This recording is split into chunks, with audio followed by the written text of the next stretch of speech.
On today's episode of Gathering the Kings. More than 90% of buying decisions are emotionally triggered. You can have logic, but emotion is critical. You need to stand out using a brain trigger.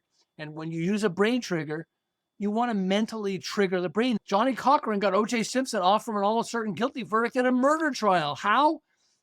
If the glove don't fit, you must acquit. A murder trial.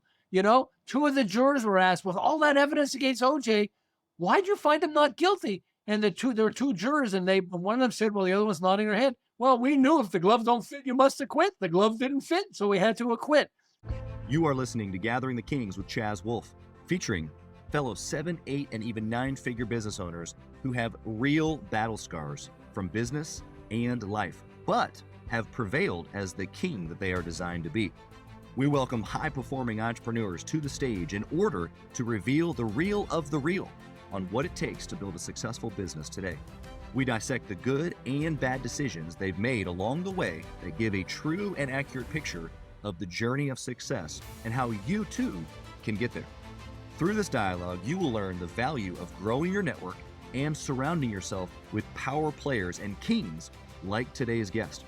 Grab your pen and notebook because we're about to dive in.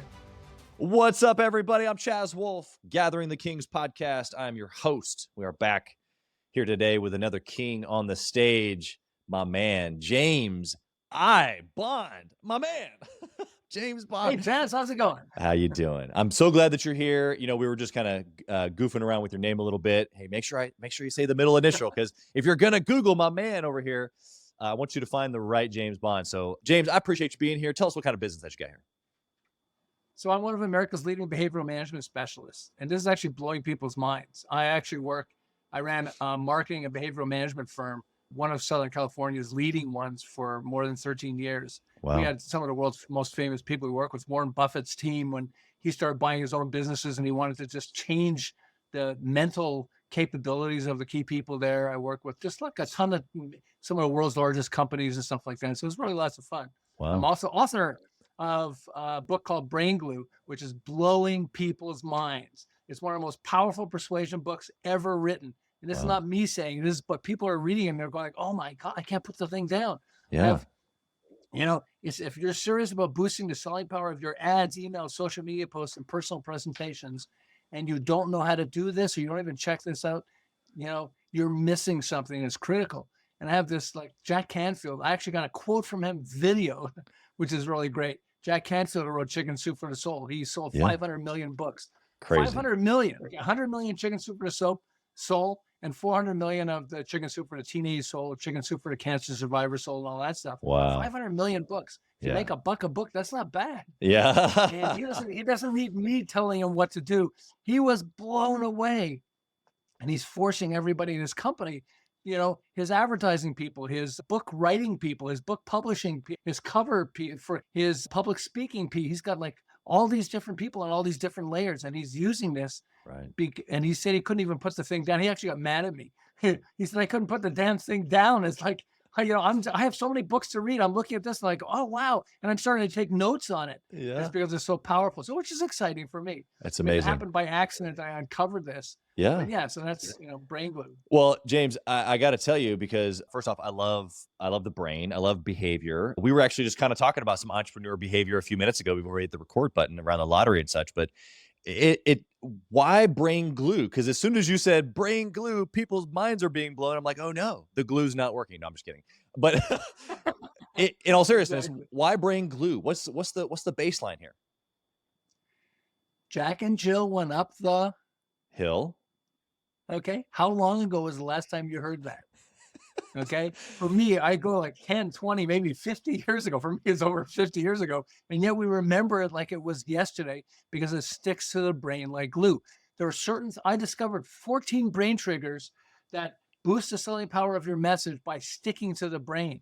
If the glove don't, and it works to sell products, it works to sell books, it works to sell speeches, it works to sell social media. They have this woman, how much money do people spend on social media advertising? Okay. How about if you spend 0 and have 5 million fans? She spends 0 and has 5 million fans. And I explained it. So, she's a stay-at-home mom, with her kid. and she wanted to create a Facebook page. So she's thinking, okay, mommy needs time to herself. Mommy needs, I don't know, rest. I know what mommy needs. Mommy needs vodka. Her page is mommy needs vodka. I remember I'm looking, Facebook, something on Facebook, and I go, oh, here's a cute little comment. It's a funny post.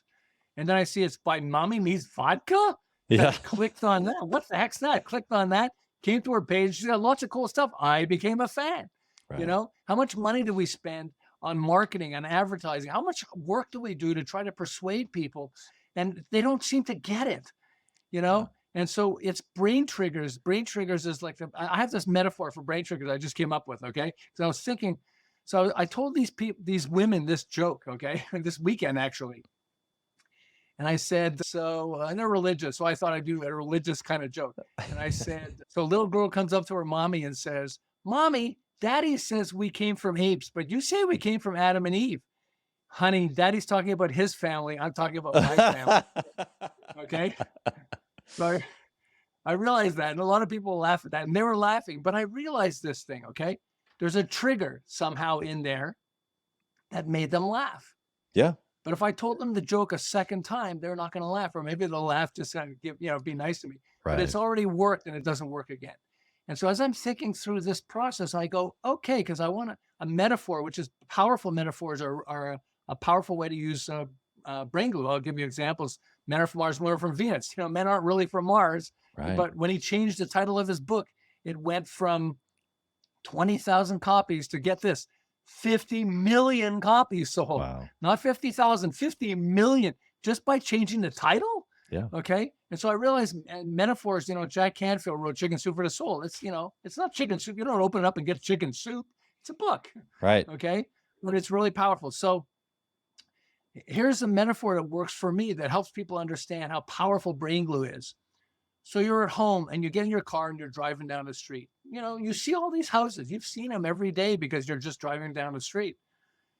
Then you notice one of the neighbors has flames coming out of his window. Whoa, hold on a second. What? There's a trigger that stopped, you're not even noticing it. And then suddenly something's there and is that, if you see a guy is trying to break into one of your neighbor's houses, you're driving down the street. Right. What, but so flames out of the window. We need flames out of the window in our marketing. That's and right. The reason is because we're so bombarded with information and ads, and you see people walking down the street with their phones. Okay. Yep. I mean, they're not even, you're talking to people, you think they're listening. You think people are listening, but they're not. They're thinking of, oh, wow, did I forget to lock the door? Did I forget to turn off the stove? Did I, did I just lose a major client? Am I going through a divorce? I mean, they look like they're listening. Oh yeah, sure, it's a good idea, but I don't think we want to do it right now. And you think, well, I tried to persuade them, but they didn't. It's because you don't have flames coming out of your window. Yeah. You need to have a way to trigger the attention so that so that suddenly they go, oh wow, and think about this. I'll give you a bunch of tools. I'll give you a bunch of examples. Okay. Sounds good. Pop Tart, Squatty Potty, Big Ass Fans, Famous Amos. Okay. I mean, they were just, how about this one? The whiter your bread, the quicker you're dead. The enemies of Wonder Bread came up with this to try to, and they almost bankrupted Wonder Bread. Okay. Yeah. I mean, there are so many of them. It's just blowing people's minds when they realize it. It's also phrases like, ask not what your country can do for you, ask what you can do for your country. Well, that's something called chiasmus. Okay. It's one of the tools. President John F. Kennedy said, if mankind must put an end to war will put an end to mankind. Right. Okay. Malcolm X said, we didn't land on Plymouth Rock, the rock landed on us. Mm. Wow. Is that more powerful than if you said, oh, you have no idea how hard it is being a black person in America? Yeah. Now, Yeah. wow. He also said, if you stand for nothing, you'll fall for anything. Yeah. Well, and by saying it that way, the brain has patterns. There are certain patterns that it has. That's right. One of the patterns is memory. So if somebody says something to you over and over and over again, you're going to remember it. McDonald's ads and Coke and all that stuff. Okay. But we usually don't have the money that a McDonald's or a Coca-Cola has. Right. And we still want to market. And so what we want to do is we want to trigger a brain trigger, a pattern that's inside the brain that sticks to the brain. So they go like, whoa. And I'll give you a perfect example. So let's say you're in the West Coast, I'm in the West Coast, and you're starting a hamburger place. And so what are you competing with? McDonald's, Burger King, Wendy's, okay? I mean, Carl's Jr. I mean, you're competing against huge companies that spend tens of millions, if not hundreds of millions of dollars in advertising. So how do you compete? Why did you come up with a really cool name? How about In-N-Out Burgers? In-N-Out, well, for most of us, we remember In-N-Out means sex, okay? So we start there. But In-N-Out also uses chiasmus, which is a flip, okay? Right. In-N-Out. And so when you're driving by and you go, okay, In-N-Out Burgers? What the heck is that? Of course, it's a drive-through and stuff. Right. So it makes from that standpoint. But we're just the other day, we're driving down the street and we're, In-N-Out, there's a massive pile of cars waiting to go through In-N-Out Burger. They almost always have that. Why? And they spend, how much do they spend? Almost zero on advertising. They don't have to spend money on advertising. They put a big sign up on a major street that says In-N-Out Burgers, and suddenly people stop and go like, oh, that's interesting. Right. Well, let's check that out. They check it out. They like it. Of course, you have to have good product. But if you have good product, good service, you could still starve to death. Yeah, that's right. I mean, that's most are. Pardon? Most are. Exactly. And that's the problem in business, is that we have so many people out there have a fabulous product or a fabulous service, and yet you're struggling. You don't need to struggle. And here's a great example, okay? So Pop Tarts, we know Pop Tarts, right? Yep. Well, Pop Tarts was invented by Post Cereals, even though Pop Tarts is owned by Kellogg's. Post Cereals is competing with Kellogg's, and so they wanted to come up with, I mean, think about this for a second before I tell the story. How'd you like to invent something and some competitor beats you so much that nobody buys your product so much that you have to go out of business, and they're getting rich about it, okay? Right. That's Pop Tarts, okay? So Post Cereals was competing with Kellogg's, and they have with different cereals and stuff like that. And so they came up with this idea of having a Pop Tart, having a little cake type thing with jelly inside it. You put it inside a toaster, and they came up with the name, and they called it Country Squares. And about a month and a half before they launched it, they started bragging, we're coming up with this new product that's going to change everything. You put it in a toaster, and up comes this beautiful thing, and we call it Country Squares. So the CEO of Kellogg's looked at it, because he knew a lot more about brain glue, even though he didn't call it brain glue back then. And he said, okay, what are we going to call it? First, we want to call it Pop. It should have the word pop because it pops out of the toaster.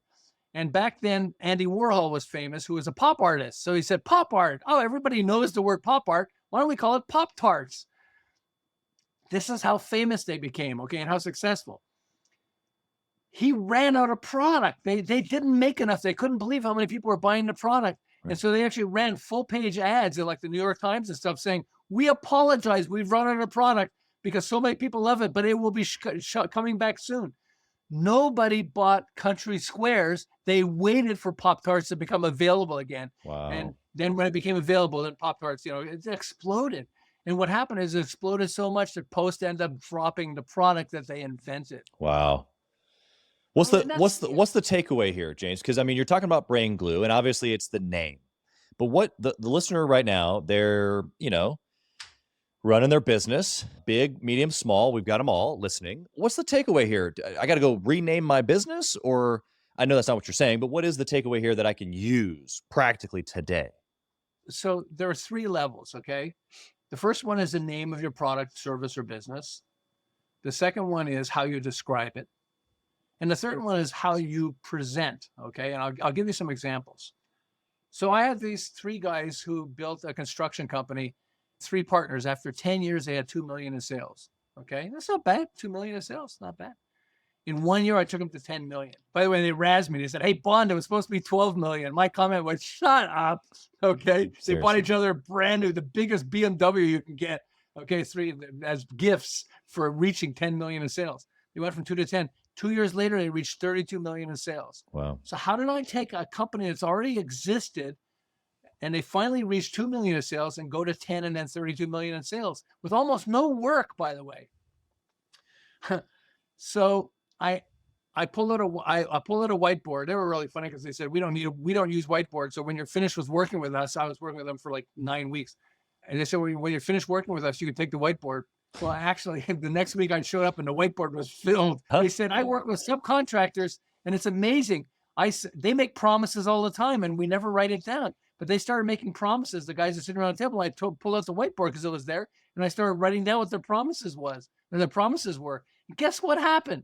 They started searching for pens and paper so they could write down their own promises. Right. Okay. Yeah. You know, and he said, so you have to leave the whiteboard. That's all he got that. I lost the whiteboard. Awesome. But the point was, so I said, let's make a shopping list of all the different types of clients you go after. And it took them it took an hour. You know, who else? They've been in business for 10 years. Who else? You know, what other types of clients? Okay. And then I said, let's play a game. Let's get you to pick one type of client you're going to go after, and you're going to say no to everybody else. And they said, we don't want to say no. I said, well, it's a game. Let's just play it this way. Yeah. Out of this list, they came up with fire restoration for insurance companies. Now, I don't know construction, so I had to say, well, what's that? They said, well, it's insurance companies. Whenever they have a client that has a fire, we go in and the first thing we check is the frame. If the frame is damaged, you got to tear down the whole building. If it's not damaged, then you have to set it up in such a way that it's not going to catch fire again and all that stuff. And so, okay, so you want to go for fire restoration for insurance companies.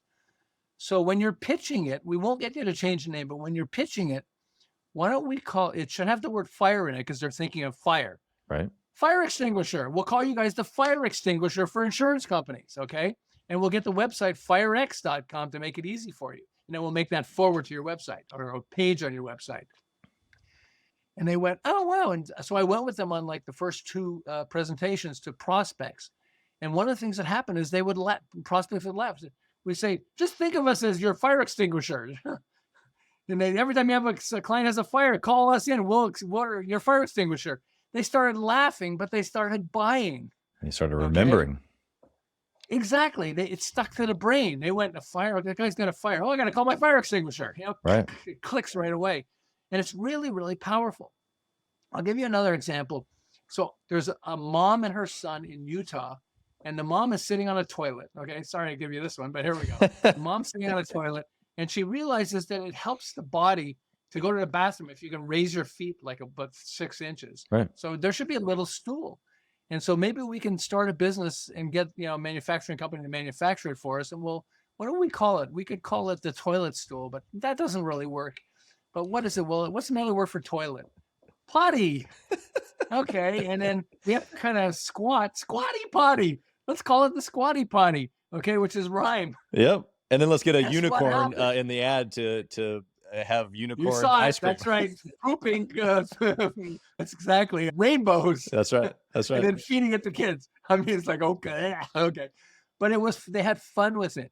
But Squatty Potty, they generated over $100 million. By the way, they had the money to pay for advertising. Okay, a lot of people don't. They had the money to pay for advertising because people were buying it off the shelf. They couldn't believe they were selling it first online and through Amazon and all that stuff. And they were selling tons of it. And then they had money. When you have money, now you can spend it on things like advertising and stuff. Right. Okay. But I'm assuming we don't have money to start with, or we have little, and you want to spend as little as possible, but explode your sales. Yeah. My wife always says, because she had the idea too, but she never launched it. And she said, maybe we should call it the stool. I said, I don't think that works, Pam. stool. But Squatty Potty, it's fun. It's funny. It's memorable. It explains what the product is. And sales, 100. Yeah. How many people who are on this call today, have $100 million after 2 years with no business experience? Right. Okay. Yeah. All into the name. So what are the ingredients of brain glue then? I mean, if you're talking about it's the name of your business. Okay. Well, if you can't rename your business, like in the example that you give, you rename the service or rename a catchphrase that allows people to remember you. What are the ingredients when I'm thinking about naming this thing, whatever I'm trying to name? So I have 14. I'll take you through just a few of them. So I won't take you through all 14 of them. Because check out the book. You can go to Amazon, just check out the book. It shows you all 14. There you go. But it's things like, so here's one. So let me give you a perfect example of this, okay? With something that's 3 tools. So I like to say that metaphors are really powerful. Men are from Mars, women are from Venus. Men aren't really from Mars. All you ladies out there, we're not really from Mars, okay? But, things like that. So the TV show Shark Tank isn't really about a tank full of sharks, okay? Right. I mean, it might feel like it if you're on the show. Yeah. Rocky Road ice cream, okay? Rocky Road ice cream. When you open it up, it doesn't have rocks inside it. Guess what? Good news. There's no rocks inside Rocky Road ice cream. It's chocolate ice cream with nuts and marshmallows. but the sales exploded. Rocky Road started to help Dreyer's Ice Cream become massively successful. And they were a small company. They had barely any money, but they kind of stole the name from somebody else. But they came up with the name Rocky Road Ice Cream, which is chocolate with nuts and marshmallows. So why did they call it Rocky Road? And it was started during the Great Depression. That's important because it's the third tool I want to say. So the first one is they use the metaphor, Rocky Road. It's bumpy like a rocky road. That's kind of fun. The second one is it uses alliteration, Rocky Road, the repetition of sounds. And I started realizing how many blockbuster products use alliteration in their names. Wow. Coca-Cola, PayPal, Best Buy, TikTok. Think of TikTok. What if they called it the Chinese social media platform? You think it would be as successful as TikTok? No. TikTok, it's cool. We don't care where it's from. It's awesome. Okay. Yeah. So alliteration is a powerful tool also. So that helped Rocky Road Ice Cream. The third tool they used was humor. The Great Depression was called "We're all on a rocky road," and this is what people said: it's a real rocky road, the Great Depression that we're on. So their comment was, "We're on a rocky road anyway. We might as well have Rocky Road Ice Cream." Yeah. And people kind of laughed. And by taking these three tools and putting them together, suddenly it made people go like, Rocky Road Ice Cream. The first time they saw it, what is Rocky Road? And they start checking it out. And that's the first thing we want to grab their attention. Again, it's a flaming window, okay? Yeah. A neighbor's window that flames. You want to grab their attention first, and then you want them to study it and understand it. And you want to make sure, and this is something that's profound. It's so profound, it's just blown my mind. You want to make sure that it explains why they should buy your product, or at least what your product or service is. Okay? And so I want to give you a perfect example of something that everybody thinks is successful, and it's a failure. Okay? Got Milk. Isn't Got Milk an amazing campaign? Here's an article from Business Week magazine, okay? It was from about a decade ago. It says, Got Milk, after a $385 million campaign, sales still continue to decline. Wow. Why does Got Milk? Now, my daughters have a poster for the Milk mustache. I've got the book, a Got Milk book and the Milk mustache book. I mean, I love the stuff. Yeah. But why do people not drink milk? So if somebody has lactose intolerance, okay, when you drink it and you start feeling sick, I don't have lactose intolerance, but I hear people having it, so I don't drink a lot of milk anymore, okay, because in case. So if somebody has lactose intolerance and they say, Got Milk, you might love the ad, but you're not going to buy the product. Right. Okay, whereas Squatty Potty explains what the product is. Yeah. Shark Tank explains what the product is. You're going to watch this show and it's going to be scary because they're attacking the person. It's not really happening, but we kind of imagine it happens. And so you take tools like this. People, that's why I have Jack Canfield. Jack Canfield, he doesn't need me telling him anything. And he said he was pissed off at me because I couldn't put down the damn book. He's forcing everybody in his company to read it and use it. Not just read it and use it, because it helps people use it. Yeah. Why? Because he said, so I wrote a book, 101 Motivational Stories That Will Change Your Life. And that could have been the title of the book. He was thinking 101 Motivational Stories That Will Change Your Life. Really profound stories. Sure. Okay? But it bothered him because it's a left brain title. It's a logical title, not an emotional title. Okay. Right. Doesn't trigger emotion. And so he's thinking, and it drove him nuts for a couple of weeks, that he's going like, that's such an ordinary title. How many people have that title? And then he woke up one day and he said, Chicken Soup. Chicken Soup makes you feel better. This book makes you feel better. So I should call it Chicken Soup for the spirit, helps your spirit. Yeah. But it bothered him. He was telling me for a few days, he was thinking spirit doesn't really work. But SOUP, SOUL, it's alliteration. Soup, soul. Soul sounds better. Chicken soup for the soul. Once he said it to himself, his brain knew this is it. Right. Wow, this is it. And then suddenly he went, I'm going to call it Chicken Soup for the Soul. And I had to tell people what Chicken Soup for the Soul was. He sold it worked. 500 million books. Yeah. Okay. Follow a guy like this, and he said he's realized how many other books he's written that he should have used brain glue type stuff in the title. Right. Okay. Right. Yeah. He wrote Success Strategies, which is massively famous, and it has success strategies. So it's SS, so it's kind of alliterative. But still, he said I could have made this much more powerful, And it helped him realize, we often use, and I didn't invent brain glue, I discovered it. I invented the term brain glue. Okay.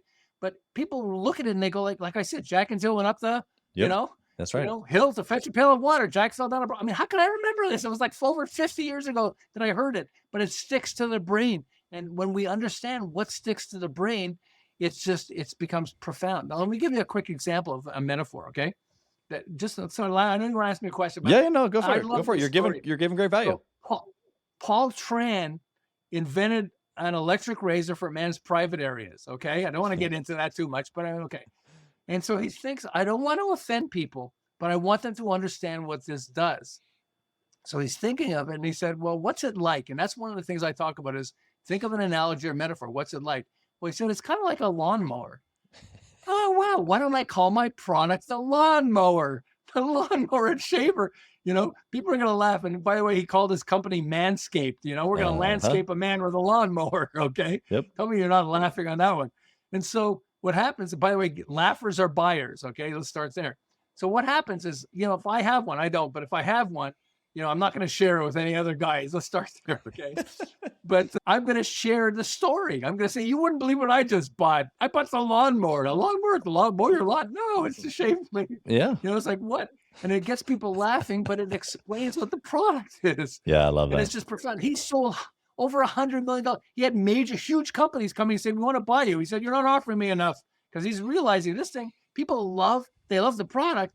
But how many people have a product people love, but nobody buys it? Right. Yeah. And here people are loving the product and buying it and sharing with friends. Hey, guess what I just bought? That's right. And that's what we want we want the flame to come out of our window, because people are driving down the street. They see your ad and everybody else's ad. They see your product and everybody else's product. They see your message and everybody else's message. And you need to put a flame coming out of your window. And that's what brain glue is. It's the trigger. If there are certain triggers we know that exist. I got interviewed. They wanted to share this with one of the world's largest neuroscientist groups, okay, NPN Hub. And they were like all taking notes. So you guys are neuroscientists. You don't know this? You didn't realize all these triggers, Right. I mean, it's like if you're going to create a play on Broadway, okay, and about women's rights, what would you name it? Women's rights? Nobody's going to show up for that. Why'd you name it The Vagina Monologues? Okay. What's it called? Trigger words. The product Naked Juice, right. Okay, yeah, was competing with Odwalla, which is owned by Coca-Cola. You think Coca-Cola has a few bucks to spend for marketing, just a few, especially if they're competing against you? Yep. Odwalla dominated the juice industry, and I think it was really good juice. But they came up with the name, trigger word, Naked Juice. Yeah. And actually, first they hid it because they were embarrassed. But then they decided, let's make it really big. They went back and they redesigned it with the word naked huge. Yep. And sales exploded, shot past Odwalla, and they're the dominant, or one of the dominant. They might be the dominant juice that's out there, Naked Juice. I mean, Naked says what their product is, which is natural. Okay. Yeah. Yep. But if it says natural, how many times do you see that? Yep. But Naked Juice? Yeah. It's like, what? Hey, kings and queens, Chaz Wolfe. I want to talk to you about something that's super important to me. We put a lot of time and effort, we meaning myself and my team, into this podcast, into the content that goes out every single day. And if you have been getting any sort of value or insight from this, we want it to be able to reach other business owners too. So we would love if you would like, comment, share, leave a review, post, share again, all of the things on social media, on all the different platforms, or even on the podcast mediums of Apple and Spotify. We would love to be able to get our content into more hands, more entrepreneurs, so they can grow their business as quick as possible. Together, we are building a community of like-minded entrepreneurs who are committed to growing their businesses to new heights. So let's do this. Let's help each other. Let's help each other grow. There's obviously several components here that you're giving to us. It's all really great value. So I appreciate you sharing all that. You've given a lot of product examples, which I think are great. And we have people that are listening that have a lot of services too. Bring it home for us. Maybe there's a contractor listening, or maybe there's a person that does marketing services. This is human services. And so is this a way for them to name the next offering that they have? Is this part of how to build an offer in your mind? Yes. So we're the Naked Construction Company. Right. Says you can't do that. Okay, what? Here's the problem. Everybody think about this for a second. It's just like the car driving down the street, okay? Are you the only prospect? Are you the only alternative that the prospect has? Probably not. Or do they hear pitches all the time? Right. Okay. Yeah. if they hear pitches all the time, which most of them do, if you invented something new, maybe that's different. But but the lawnmower, well, I guess never mind. But the point is, you have to stand out. You have to be that flame coming out of a window. Yeah. Okay. Because otherwise, they're not going to notice you. You don't notice your neighbors anymore. That's right. It's because you're driving past the thing because you're going somewhere else or to work or somewhere else. Okay. And you need to stand out, and you need to stand out using a brain trigger. And when you use a brain trigger, you don't have to start your product on fire, but I mean, you want to mentally trigger the brain. And since what I talk about is natural triggers, and we have. Johnny Cochran got O.J. Simpson off from an all certain guilty verdict in a murder trial. How? If the glove don't fit, you must acquit. I remember he plus O.J. pretending, exaggerating how the murderer's glove didn't fit him. Yeah. A murder trial, two of the jurors were asked, with all that evidence against O.J., why'd you find him not guilty? And there were two jurors, and one of them said, well, the other one's nodding her head. Well, we knew if the glove don't fit, you must acquit. The glove didn't fit, so we had to acquit. That's how powerful this is. Right. I mean, it's so powerful. When you learn that's what people are going through this. When you learn this and realize what this is, and I've got an audiobook, so if people don't want to read it, you can go through the audiobook too. I mean, it's blown, and it's not me talking. It's Johnny Unitas. He's awesome. He's a fabulous narrator. I don't know if that's his real name, but anyway, but I remember it. But I just, you want to, as you start reading the book, you start going, oh, like I start going through alliteration, Coca-Cola, PayPal, Best Buy, TikTok. And then you start going, oh, I never even realized that. Yeah. That all these guys use alliteration. Huh, that's interesting. Yeah. About rhyme. How many attorneys go to trial and use rhyme? How many people go on a presentation and use rhyme? Right. Here, yeah. I describe my product, okay? You need to switch your pitch if you want to get rich. Right. Okay. I want to show you how to light the fire of desire in your buyer. Wow. Okay. Yeah, exactly. I went to Chat GPT and asked it for some ones because I wanted to get one. I had to go through like hundreds of them, but I finally got one. Why brain glue? Because plain glue doesn't stick to the brain. Okay.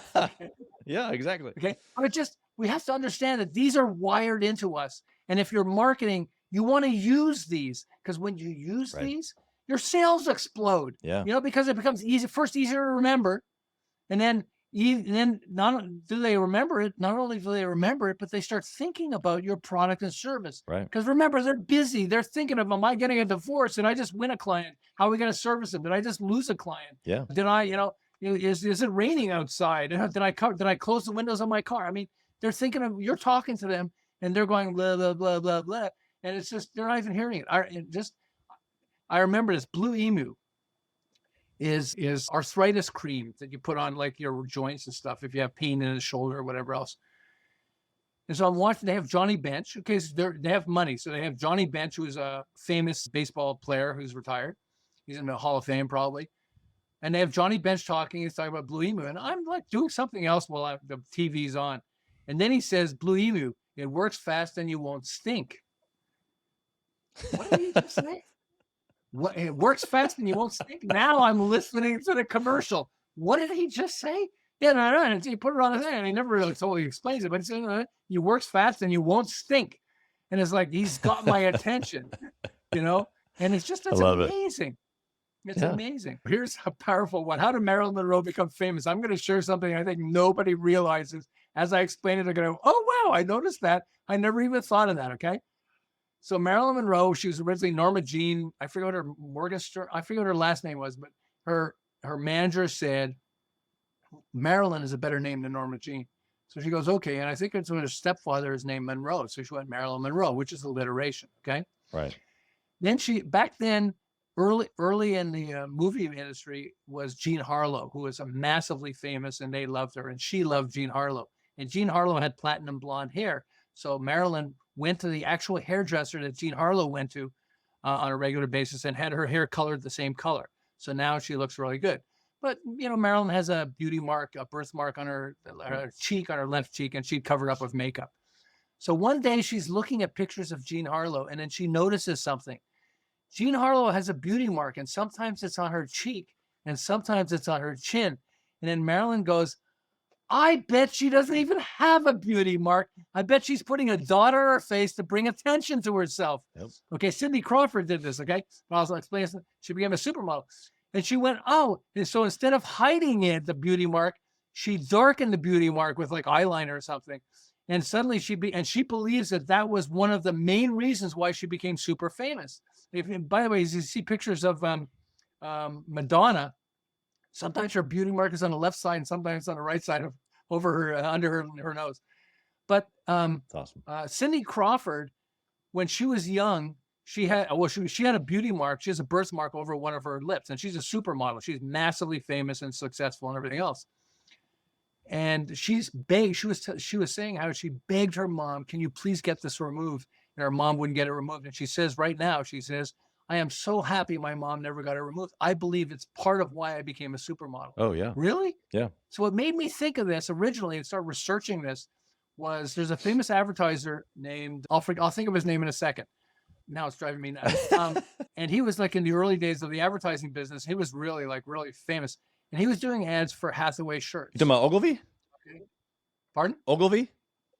Yes, David Ogilvy. Thank you. There you Thank go. you. Thank you. David Ogilvy. And David Ogilvy was doing ads for Hathaway shirts. Now, just before I tell you what happened, his ads were so successful that they became so rich that Warren Buffett bought it. That's why his company is called Berkshire Hathaway, because Hathaway is the Hathaway shirts that he bought. Okay.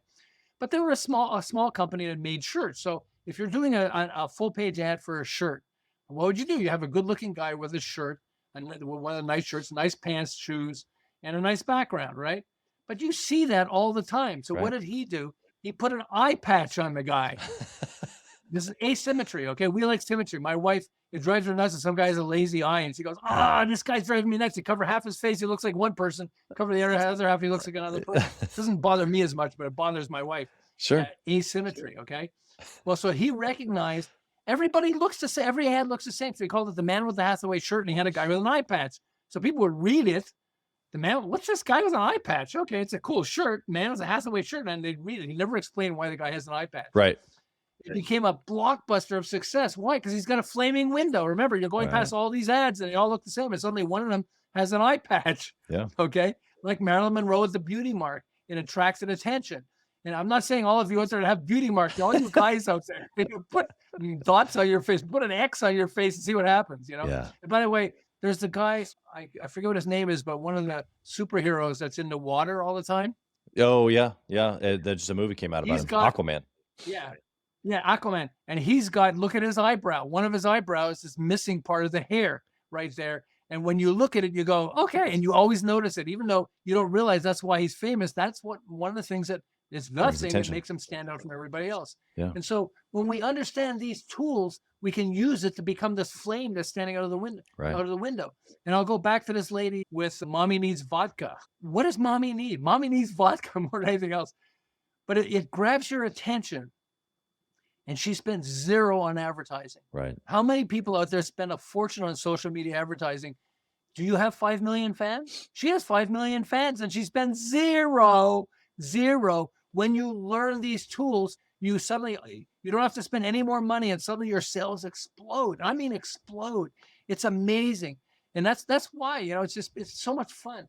People are sharing with me like, hey, I did this and look at this, my sales doubled just by changing the ad. I have a candle maker. And so we called it Stinky Candles. What didn't really work. We had other ones. I'm not going to say what it is because she's just launching it right now.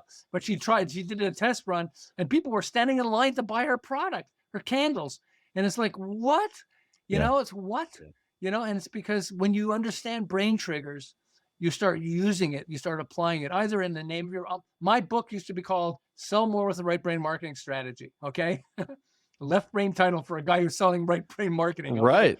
Jack Canfield tortured me. He said, the whole book is about brain glue. What the hell's this thing? Sell More with the Right Brain Marketing Strategy. You're teaching us how to do right brain selling or emotional selling, and you've got a logical title. Right. I'll give you all the quotes you want. I'll tell you, because I love this. I'm sharing with all my people, but you have to change the title. You want to use my quotes? Change the title. It's called Brain Glue. I'm like, do I have to? Because on Amazon, you lose all your, your reviews. You have to, because once you pass 100 reviews, Amazon helps you a lot more. Right. But no, he was right. And it's just, I have friends that said, I couldn't remember the name of your book because it was such a long title, even though I love the book. Right. And I'm so glad you changed the title. Now I can tell people, go to Brain Glue, and they remember it. And it becomes really, really powerful. And I'll invite everybody, go to brainglue.com. page.com, the page, and you get to see that Jack Canfield's quote and some of the other ones. And I didn't, I mean, it's exciting to share this, because once people do realize this, they go like, you're describing, so your podcast is awesome. You're Chaz Wolfe, which is already brain glue. It sticks. Okay. You're it's awesome. And Appreciate that. But you also talk about the good, the bad, and the ugly. Right. The good, the bad, and the ugly uses brain glue. It's powerful. Yeah. The good and the bad. So it's a chiasmus, which is a flip, and the ugly, which is a trigger word. Using ugly, it's like vagina monologues. Okay. Right. So the good, the bad, and the ugly. I mean, tell me some of the other movies that the same guy made. I forget what his name is. Sergio Leone. Okay. Who was famous. He made Clint Eastwood famous and everything else. People remember the good, the bad, and the ugly. Like, they can't erase it from their brain. Right. But the other titles, for a few bullets, I forget what it is. I can't even remember it. I love those movies. Right. But the good, the bad, and the ugly, you can wake me up in the middle of the night. The good, the bad, and the ugly. I'll remember it. And it's because when you understand the patterns of the brain, you start applying it, and it sticks. Yeah. It's Powerful. Flames coming out of the window. And it works. It's lots of fun. Well, you have brought, I mean, you talk about fun, like this, it's a hydrant of information. I'm excited that you're as excited as you are, because this is really powerful stuff. And you've done an amazing job here. I just want to plug the book here. Obviously, I'll be getting it, but I want to make sure that the listeners know, like, there's plenty more other than what you've shared, which is just an incredible thought even in itself. But I can't even dissect any of that, because it's just like incredible value. You just backed it up like a dump truck and gave it to us. And so I'm so thankful. But I want to end by asking this question, because you've obviously been doing this for a long time. You understand, this principle, this flaming window, to a very deep level. And so my question that I usually end the show with is, what would you whisper to your younger self? And so I guess in this same lane, what would you share with the younger James, or maybe the younger entrepreneur listening right now, about brain glue? What do you know now deeply that you wish you would have known 20, 30, 50, however many years ago? That logic doesn't sell as much as emotion. And we need to marry the two together. I'm a logical person. A lot of people out there, if you're technical, if you're good, you have a good business, you're probably a technical person. You've figured out technically how to make this thing, right, or offer this service that's really technical. Yeah. We're logical people, but selling is about emotion. There are two famous people, a Harvard professor and then a Nobel Prize winning psychologist, that both talk of I forget what their names are, but anyway, actually I have it here somewhere. Anyway, whatever it is. These two guys that have discovered that more than 90% of buying decisions are emotionally triggered. You can have logic, but emotion is critical. In marketing, we hear it a lot: know, like, trust. Right. That's a trigger. But you don't want to rely on that. If you're running an ad, they can't know, like, and trust you. Maybe they'll trust you because they know you. But if they don't, that can't be the only thing you depend on. And so what you want to do is you want to understand that people are motivated from an emotional standpoint. I remember I went to, early on, Zig Ziglar. He changed my life. The live conference, he's dead now, but he was a live workshop I went with him and me and my wife. And he said, you don't have to teach somebody how to sell. We all know how to sell. It's transference of passion. Right. Okay. And so the kids know how to sell. Hey, mom, hey, dad, can I have this ball? You're in a store. No, please, no, please, no, please. Can I hold it? Yeah. Okay, fine. Hold it. Then you're at the conveyor belt. There's this ball going. You're looking. Oh, okay. How much is the ball? When you have a movie, I love the Hidden Figures, the movie with the black women in NASA and everything else. I love that movie. You don't have to teach me how to sell it, because I have so much passion that's embroiled in it that I know how to sell it. I say, oh, you got to see this movie. It's a great, you can't shut me up, okay? Because I love it so much, it's easy. But the problem is that once we start trying to market or sell, we turn off that emotion side and go to the logic side. Right. And that's what I realized. I'm good at logic because I'm a problem solver. I was a consultant for tons of companies and people and all this stuff. I had to solve their problems. Yeah. Okay. Exactly. I had to be good at I'm good at problem solving, but that doesn't work with selling and persuasion, because people buy for emotional reasons. Yeah. Okay. And when we understand that some of the tools, or the tools of brain trigger tools, so you understand how to trigger emotion, it becomes fun. Jack Canfield was telling me, if I was selling the book 101, motivational stories that change your life, I wouldn't have had as much passion as Chicken Soup for the Soul. Hey, you got to buy Chicken Soup for the Soul. He became more passionate. Think about the guy with this lawnmower. How much fun is that to sell your product? You know, I work with a paint company and they were talking about paint is boring. And I said, you're crazy. You guys paint. They start telling me how paint works, and paint on airplanes has to be thinner because of it adds weight to the paint, to the plane, that it can't, the color can't fade, even though it's way up there, high up. So it's got the sun's rays. You have a plane that lands and the paint is peeling and the color is coming off the paint. You're not going to feel really comfortable getting onto that airplane. Nope. And so we buy for emotional reasons. And that's what I needed to discover for myself, because I'm a passionate person, but I'm logical. Sure. I love music. Music changed my life. I would listen to all the stuff, and my parents couldn't tell me what to listen to back then. We loved the Beatles, but we went on and loved all these other things, you know, and I would listen to what I wanted to listen to. And it was passionate. Wow, this is great, you know? And that, to me, that's the key. Is you want to marry what you're selling, start with logic, okay? But now you want to marry it with passion, and with emotion. And when you marry it with emotion, I mean, big ass fans, you know, Carrie Smith, he had a big fan company. He bought this, he had made some money in his business, so he bought this fan company, and he was calling it, they're huge fans. So he didn't know what to call it. And one day he was trying to, they put it in barns. Right. You're not going to put air conditioning in a barn, so you put a big fan in a barn. And he said, do you guys get this? Big ass fans. And he said, why don't I put it in an ad? And sales exploded. He went, maybe I should change the name of the company to Big Ass Fans. He did. He actually put a donkey. The logo was a donkey with a butt facing, and in his face, his head turned towards you, and his big ass fans. But he sold this company. He started with virtually nothing, and he sold his company after 15 years for $500 million. Wow. I mean, how many people after 15 years you're lucky if you can get anything? Yeah. Okay, you're trying to survive, and he's not surviving. He couldn't believe how easy it was to sell the product, or sell it. You know, he started getting distracted and offering other products, and he realized, what am I doing? Stop screwing around with that. I'm the big ass fan company. That's all I'm going to sell. He stopped selling everything except the fans, and sales absolutely exploded because we're so overwhelmed. That's part of the problem. Is all of us are so overwhelmed. Your prospects are overwhelmed. You have to understand that. You know, and they're listening to podcasts, and they're listening to a TV show, they're listening to a radio show. Then they see ads, and then somebody tells them about something, and they see it on their T-shirts. I mean, we're bombarded, and then they see it on their phone because they're always on their phone. You know, we're bombarded, and you need to light the fire light the fire of desire in your buyer, light the fire in that window. That's so right. When they're driving by, they go, "What? What?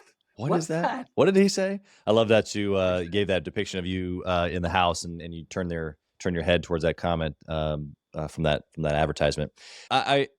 You are obviously a wealth of knowledge. I'm gonna encourage the listener to get the book again, and I think that they would be silly not to, just because you've given us so much in such a short period of time. And it's fun. I guarantee it's fun. This is not. People read this and they can't put it down because I've got jokes in it, because Brain Glue uses jokes. Exactly. So yeah, you got to use your own madness, which I love. Yeah, it's exactly. like you're in the Matrix. I've done that many times with buyers over the years. It's like if you peel back and they're like, "Wait a second, you're doing this to me like literally right now." Yeah, I know. So I appreciate that. Where can we find the book? Where can we just connect with you if we're just interested in following you, following maybe your content, even if it's outside the book? Tell us where to get the book, where to follow you. So Brain Glue page is the best way to go, because it takes you through the book, takes you through me and all that stuff. Perfect. But Brain Glue page is the best way to go. It shows you the awards it's won. It's won lots of awards. It has, you know, Jack Canfield's video of him talking. He talks for I think 2 minutes, but Love it. I was blown away. I mean, you know, I thought the book was good, but when you had famous people who were saying, "Oh, this blew my mind," I couldn't even shut them up. It was like, I'm forcing everybody in my company to get this thing. It's like, "Oh, thank you. Can I use that?" Yeah. Yes, if you change the name. Yeah. You know, I mean, okay, thank you. He said, "Yeah, how dare you? You're torturing us by changing everything to emotional selling, and you got a logical title. Exactly. Get rid of that title." Yeah, and what a great friend at this point, I'm sure, just to call you out on your stuff. You know, that you were behind the 8 ball on your own techniques. And so I just really appreciate your time. I appreciate you giving the page there. We'll put that in the show notes. You have been like I said, a fire hydrant of information, and I cannot wait to go get into the book because these things matter. I think that there's a lot of people listening today that I'm sure resonate with sales the way that I do. I've been in sales a long, long time, but I never wanted to be that, you know, icky, salesy person. I wanted to be true and authentic and help people. And so I think actually what you've given to us is a way to be able to just see it a little different It doesn't mean that we have to be slimy or say things that aren't true. Because that's how I think a lot of people see the flaming windows as something that just aren't true. But what you've actually done here today is said, no, like just put a name on it that does make sense, that is true, but that also grabs the attention. So I appreciate the just authenticity in that, and maybe just the good character, good nature that you have that has built this product. So thank you for being here. We wish you nothing but the absolute best in all that you have done and will do this year. Thanks for being here. You too, Chaz. Thank you. Thank you for listening to Gathering the Kings today. I hope that you were able to pull out a few nuggets to go apply into your business right away. More importantly, though, I hope that you're realizing that it takes more to be successful than just being by yourself, doing it all on your own, carrying the weight all by yourself. What I have realized, not only in my own journey from multiple businesses and multiple different industries, and now interviewing over 200 or 300 other very successful 7, 8, and 9-figure business owners, is that it's tough to do it alone. And so Gathering the Kings exists to bring together successful entrepreneurs. In fact, we are putting together 1,000 kings, specifically who are grateful but not done. We're intentionally assembling kings who fight tooth and nail for their business, family, and communities. And here's what we believe, that in the pursuit of excellence in those areas, that it ignites within us the responsibility to govern power and forge a lasting legacy. So if that relates and resonates with you, and you know that you need people around you, sharp, qualified, other very successful business owners, I want you to go to gatheringthekings.com. I want you to take a look at what we're doing and see if it makes sense for you to be part of our pursuit to 1,000 kings. Talk soon.